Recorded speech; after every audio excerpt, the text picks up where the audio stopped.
Hello guys! Welcome to my channel. This is Bword Cyprus and magluluto tayo today guys ng tinulang manok. Gamit natin ay papaya at spinach. Instead guys ng dahon ng sili, dahil wala naman kaming dahon ng sili, ang ginamit ko guys dito is yung spinach, kasi yun ang available dito na halos kapareho ng dahon ng sili, kaya more healthy, more yummy.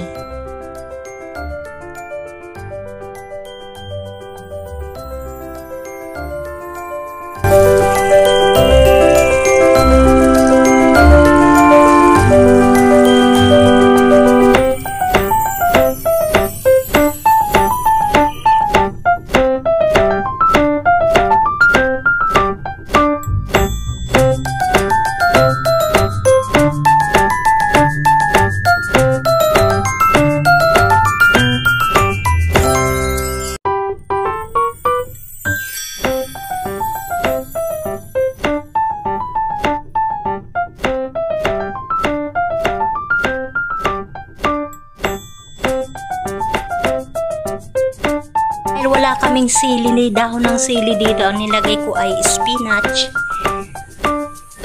Ang pagkain ni Papay.